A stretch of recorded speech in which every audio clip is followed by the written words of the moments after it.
So this is where we start our advent of cyber. So Miss Kitty tapped keys with confident grin. A suspicious website. Now where to begin? She'd seen the sites like this, full of code and of crime, shady domains and breadcrumbs easy to find. Okay, so there is some walkthrough, you can go through that. Miss Kitty fingers flew across the keyboard, her eyes narrowing at the suspicious website on the screen. She had seen dozens of malware campaigns like this. This time, the trail led straight to someone who went by the name Glitch. Too easy, she muttered with a smirk. I still have time, she said, leaning closer to the screen. Maybe there's more. Little did she know, beneath the surface lay something far more complex than a simple hacker's handle. This was just the beginning of a tangled web unraveling everything she thought she knew. She found Glitch, so let's see what it is. So, learning objectives. Learn how to investigate malicious link files. Learn about OPSEC and OPSEC mistakes. Understand how to track and attribute digital identities in cyber investigations. Connecting to the machine. So, you just have to click on the start machine to connect. And once it connects, it says, hooray, your machine is starting. It might take few minutes to be accessible. So, there is a website and we need to investigate it. So the website looks like this, and the website is a YouTube to MP3 converter currently being shared amongst the organizers of SOC-Mas. You've decided to dig deeper after hearing some concerning reports about the website. Okay, so it says the Glitch all-in-one converter. So from the attack box, access the website's machine IP address using the web browser. I will use something like tryhackme.com/r/access. I'm going to download this using a specific VPN server which is closer to me. Then click on download configuration file. It downloads the file. Preferences, allow pop-ups. Okay, I have TORHAT OVPN. So I open this, right click, open terminal here, and here I can just say sudo openvpn torhat.ovpn. Okay, so you have to use sudo. If you don't use sudo, it will not work. Okay, so hit enter and type the password and it's done. So once it says initialization sequence completed, which means it has connected to that VPN server. So we are inside their network. So whatever we do here in Advent of Cyber, we'll be doing in their network. So we can connect to their systems or their machines, which we can access from these tasks. We'll start doing it from task 7. Okay. So we have already accessed the VPN server. So we don't need to start an attack box. At first glance, the website looks legit and we have the IP address right here. So all you can do is just drag and drop it to the new tab and it will open the website. Okay, we have YouTube to MP3 converter. So this is the same website that we see here, right? So it's just a website. It has a YouTube to MP3 converter. So whatever YouTube link you keep here, it will convert it to MP3 file. At first glance, the website looks legit and presentable. The about page even says that it made by the Glitch. How considerate of them to make our job easier. Scrolling down, you'll see a feature list, promises secure and safe. Okay, it says security certifications, department approved, glitch at wearable.com. So website seems a lot safe, right? So let's see. YouTube to MP3 converter websites. So it is malvertising. Many sites contain malicious ads that can exploit vulnerabilities in a user system, which could lead to infection. And then there is phishing scams. Users can be tricked into providing personal and sensitive information via fake surveys or offers.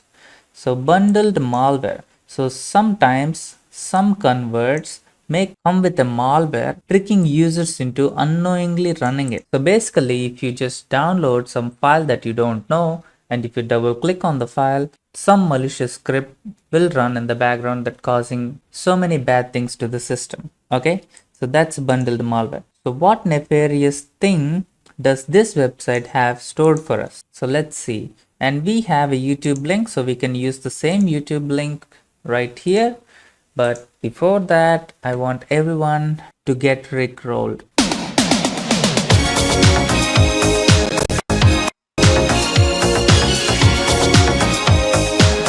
Okay, that's enough. So let's paste the same YouTube video here and click on convert, and we want some mp3 file. So let's see. Okay, so file processing status, it's complete, and it says form 20B 27B6 digital asset retrieval authorization approved by the Department of Digital Security, signed I the glitch.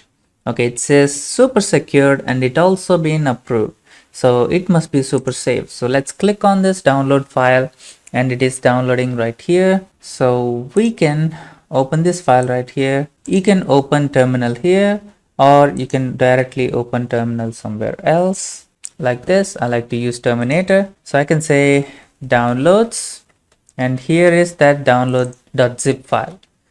So it's better to stay organized, so I highly recommend you to stay organized. So I'm going to create a directory in desktop.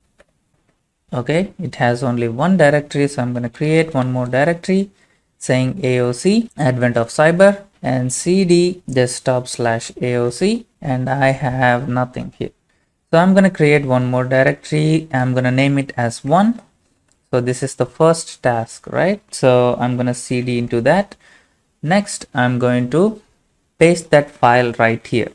So I'm going to say move this file from download.zip to this directory, and the file is right here. So I highly recommend you stay organized whenever you're doing some task. Okay, so I'm going to say unzip, and I'm going to say download. That should do it. And we have extracted 2 songs. Okay, so one is SONG and one is SOMG. Interesting. So first of all, whenever you have some files downloaded from the internet and you're a bit suspicious about it, what you're going to do is you're going to check what type of file that file is. Okay, so I'm going to say song.mp3. This file is nothing but an audio file, so you don't have to worry about this. And let's see the other one, SOMG, and we have something like MS Windows shortcut. Interesting. And it has command line arguments, and it seems to be running a PowerShell. Very interesting. To see what else lies in this file's metadata, you have to check for this tool called exif tool. I have not installed it, so I'm gonna just say enter, and it's gonna say exif tool, should I install it right now or not? So I'm gonna simply say yes, and it will automatically install this thing. By the time it downloads and installs, we have another file here, right? Song.mp3. So this song is created by a YouTuber called Tyler Ramsby. So I'm gonna play that song right now.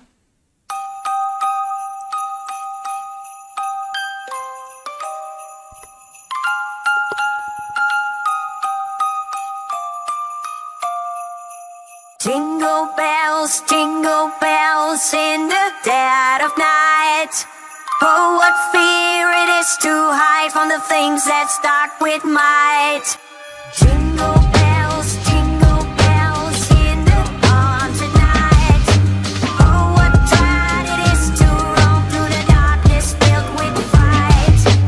Deep in the night, everything seems still as the snow slowly falls on the town of Wareville. But behind it all, there's a plan that could kill. There will be no SOC-Mas if the mayor has his will. With malicious software, but there's a flicker from the hill. They call it Mount Hackett, the home of the glitch. The wares can't stand it, now they treat him like a witch. Just another evil hacker out to gobble up the kids. But behind all the trash and the monitor cliffs, there's a deep, deep cave covered with a floppy disk. Inside of the cave, there's a single gaming chair. It's the throne of the glitch as he hides in his lair. He's misunderstood, but he says he doesn't care. Say he's actually good, and he targets malware. He's misunderstood, but he says he doesn't care. Say he's actually good, yeah, let's target malware. Jingle bells in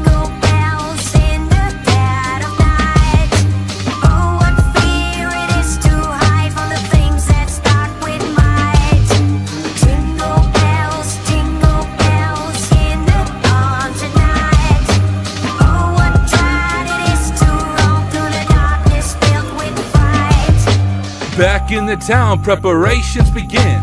Marty Mayware climbs the stage once again. She's the one in charge of the celebration. As she begins to talk, everything just ends. The power turns off and she's looking at her friends. But back in the SOC, the alerts start to sound. Mount Hackett's IP has been identified and found. It must be the glitch trying to hit back at the town. McSkitty leaves quick and heads straight for the cave, ready to inflict pain. But Glitch is at the door. He's ready for this moment to tell her he's in a war with the mayor of the town, who is evil to the core. He explains a little more, how his keyboard is a sword, and to even up the score, he really needs our help. Get your black hoodie on and the VM you've been dealt. Together we are strong, saving SOC-Mas from the melts. Jingle bells in the dead of night. Oh, what fear it is to hide from the things that start with might. Jingle bells in the dawn tonight. Oh, what dread it is to roam through the darkness filled with fright. Alright, hope you enjoyed it. And looks like the download is also completed. So I'm gonna just type exif tool and let's see song.mp3. So as you can see, it is Tyler Rams Bay. Okay, it's a rap song and Mount Hackett. So this is the name of the song. Done. This is a cool song. Let's see the other one, which is SOMG. And we have all this content over here. And it says it is an application octet stream. Just because the extension is mp3 doesn't mean it's mp3 itself. Okay, it must be running something else. So it's actually an application and the target file is PowerShell. Okay, we have base location is this PowerShell.exe, and here we have relative path as well, and working directory is this one, and here we have all these commands right here. Okay, till here. So here I'm gonna just try to make you understand what this command actually does. So I'm gonna open cherry tree and I'm gonna create a new instance, AOC, and I'm gonna say subnode as 1. So it is better to stay highly organized, as I said, and we have the command like this. So basically it will be like PowerShell and this will be the command. So first of all, -ep bypass, which says execution policy bypass. Okay, so most of the times PowerShell's execution policy will be set to restricted. So if you're not restricting this, which means we are allowing whatever command that comes after this. Initially, by saying -ep to bypass, we are bypassing execution policies that are set to default in PowerShell. So once that is done, next we have -nop. So this -nop is nothing but no profile. So basically by default, when we are running any script or any command in PowerShell, PowerShell by default takes the current user's profile and then whatever restrictions he has, it will take those restrictions and then run the next command. So if we keep -nop, we are just bypassing all the restrictions of the current user by saying do not use any profile, so no profile, and runs this command in a clean environment without any interference from user specific or system wide profile scripts.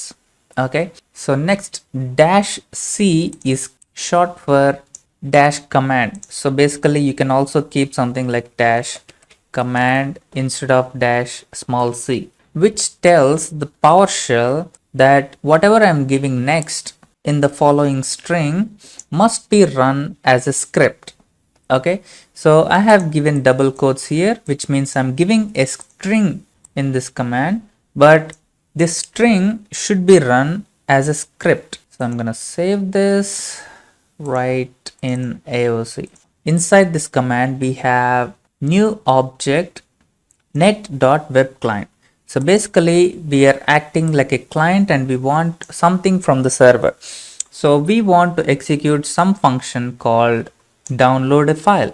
Okay, so in this function actually downloads a particular file which we represent here as a URL. So we are actually downloading is.ps1 and we are saving in program data directory in C drive as s.ps1 file. So we're downloading this file and we are saving it as this file. Okay, is that clear? So once the file is copied, it says IEX. IEX stands for invoke expression. Inside this invoke expression, we have this get content, that particular s.ps1 file and dash raw. So basically, we want to get content of this file, whichever this file is, read them as raw. So raw means basically as a string. It's not executing any commands, it's just printing out as a string. And this invoke expression takes this string, whichever is inside this brackets, it takes that string and starts giving PowerShell as expressions. Okay, so invoke expression. So that's what this actually does. So basically what's happening, it's just downloading this file, saving it here, getting all the list of commands from this file and then executing line by line as a PowerShell script. So hope that's clear. Let's move to the next one. So now we understood what this command actually does. So let's see what this URL actually contains. So you can actually right click and copy this and hit enter. It should show all the PowerShell script. So here we have something that writes into the host, which is like an ASCII art that says glitch. And then we also have something here that says created by the one and only MM. So we'll look into this later. Sometimes the developers leave it like this. They might have forgotten or something, but this might leave some clue later on. But right now let's see the script. Here we have function that searches for wallets. So basically it is looking for Bitcoin wallet, Ethereum wallet, Monero wallet, Dogecoin wallet. So it's looking for all of these wallets paths and then it is trying to test path and $path. And once it finds some wallet, it says found wallet and $path. So once that is done, it's going to search for browser credentials. So it's going to look for Google Chrome, Firefox profiles, and once it gets any logins or any login information, it's gonna say found credentials at this path and found credentials at this path. Okay, done. So once all the data is captured, it's gonna say send info to C2 server. So C2 server is nothing but command and control server. So basically it is a remote server which actually has all the malicious softwares that's running and it takes care of all the information that victims are sending to the hacker. So here we have a C2 URL which has something like papashell.thm and then we have the data. So we have this, and once we have this, we also have the data. We get it from get content, a PowerShell command that gets the content from this particular path where info file path. Okay, so it's taking it as a string and whatever the content is, it's trying to get the content and it's going to store that content in this data variable. So once it is done, it's going to invoke a web request and sends the data to the C2 server. So it's going to send it by using a post method to this URL, and the body is all the data that it can find. Okay, so this data includes all the Bitcoin wallets or Monero wallets, Ethereum wallet, Dogecoin wallet, whichever it can find, and the browser credentials as well. Okay, all this main execution flow here: search for wallets, search for browser credentials, send info to C2 server. Hope that's clear. And if you see, it is papashell.thm. So this might be some side quest. So to check if this is actually a side quest, you can actually go here and check for that URL. Okay, let's add one more hour. This is the URL or the IP address. First thing you can do is go to terminal and say sudo nano /etc/host. So here we have the IP address and the domain. Here we are going to enter the same thing. So first I'm going to enter this PowerShell and also going to get this IP address. I'm going to go back and paste it right here. Once you pasted it, give a tab and this should align with this domains. So once you have done this, just press Ctrl X, Y and hit enter. That should save that content in etc host file. So etc host file is responsible for routing the domains to this particular IP addresses. When we go to this domain, now it will try to redirect to a different location. So I'm going to keep http:/ as well. So this might be useful sometimes. So if I keep http:// now I'm going to check for a website. Let's hit enter. So now as you can see, it is running at port 8000. Do you remember which one actually runs in port 8000? It's a Python server, right? So if I type something like Python http, and if I keep http server like this, and if I hit enter, it's running on port 8000, right? It's running by default. So if I hit on Control C, it will go back. So to see whether it's running in Python, you can actually right click, inspect element and make it a little bit bigger. Go to this network tab and I'm going to zoom in a bit and I'm going to reload. So here we have 200 OK response, and if you scroll down, so in the response you can see that server is Python. So this is some extra information. We don't need to go that far. So this is basically a side quest. So this is for another rainy day, not today. Yeah, this is basically a bloatware C2 server. You can actually check what this bloatware is. So we can check that later, but right now let's get back to business.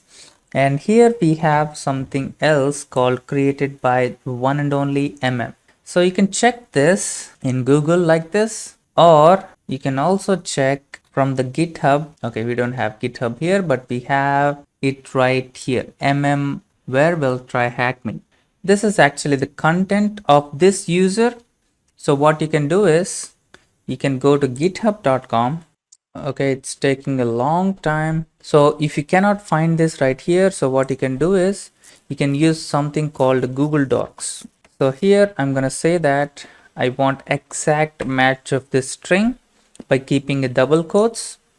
Okay, and I can also say in the site github.com. So if I hit enter, I can see that it right away gives two links. One is the is.ps1 file. So this file is already this one. You can also check this. Let me see. And the next one we have PowerShell version of this ? And here we have issue number 1. Okay, let's open this as well. So as you can see, this is the exact file that we see here. So this is the same file, and here we have an issue, PowerShell version of this or something. And here we have, hey bloatware, I came across this pretty cool C++ script and all this other extra content. So C++, which means they're trying to say something like C2 or something. Okay, I'm not sure, but that could be a clue. Anyway, so here we have where will try hack me, and this file is also written by the same user. So you can open this user, and here you have commits, and there's only one commit. You can go back to this user to see any other repos that he has. So he has one more repo other than is, which is So click on this and in the readme you have, hi, I'm also known as Mayor malware. I run things in the Wareville town. So basically this is nothing but Mayor malware. So this is the mayor, that evil mayor, which has an evil plan that's trying to do something with us. Okay, so let's get back to this task and let's see what we have here. We have already done this. Okay, introduction to OPSEC. So basically all these hackers or scammers or whoever they are, they have a very bad OPSEC terms sometimes. Okay, so if they are really good hackers, they would have a really good OPSEC. Okay, OPSEC is nothing but operational security. So when they are operating in something, they leave away lots of digital traces. In order to capture all those digital traces, we can find some things like this. For example, here in this file, we have found created by the one and only right? So we found that exact string in a GitHub repo and we found out his name was Mayor Malware, right? So this happens because of bad OPSEC. Okay, so this is a classic case of OPSEC failure. So what happens for a bad OPSEC? If you remember Alphabet, it is a dark web site. So he has most spectacular OPSEC failures which revealed this email that could trail him back to this user. Okay, and here we have Chinese military hacking group APT1. So similarly, we have one member, Wang Dong, signed his malware code with nickname Ugly Gorilla. This nickname was linked to a programming firm associated with his real name, and the group predictable naming conventions for users, code, and passwords. So basically, he revealed almost everything aligned with his Beijing business hours, making their location obvious. So these are some examples, and there are lots of examples where people make so many mistakes in OPSECs and it's easy to find them. Let's go back to this Mayor malware. So uncovering Mayor malware, we have already done it. What next? We have Mixed Kitty dug deeper, her mind sharp and quick, but something felt off. A peculiar trick. The pieces she'd gathered just didn't align. A puzzle with gaps, a tangled design. Okay, let's answer these questions. Looks like song mp3 file is not what we expected. Run this command and you'll see the author of this song. Who is this? We have Taylor Ramsey. I will never be able to pronounce his name, sorry. So here we have this name. The malicious PowerShell script sends stolen information to this C2 server. So what is the URL? Go back here and this is the URL. Control C, Control V, submit. And you can also check the hint if you want. Look at the C2 URL of the PowerShell script. Who is MM? MM is Mayor malware. Right click, copy, paste right here, submit. So what is the number of commits on the GitHub repo where the issue was raised? So if you go back here to this issue, so this issue was raised right here and people just keep commenting over this. So all these are normal users just like you and me. File is this one, and you can go back to this wallet search.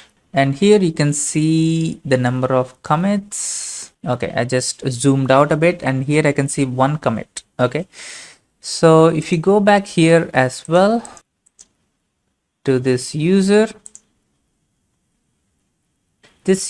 also has one commit. So the GitHub repo which they were talking about is just giving one commit. All right, whoop whoop, your answer is correct. And if you enjoyed this, feel free to check out OPSEC room. So here we have OPSEC room. I'll be doing this OPSEC as well. So red team OPSEC. So what's with all the GitHub repos? Could they hide something else? So this is for a side quest. We'll be looking that in some other video, not right now.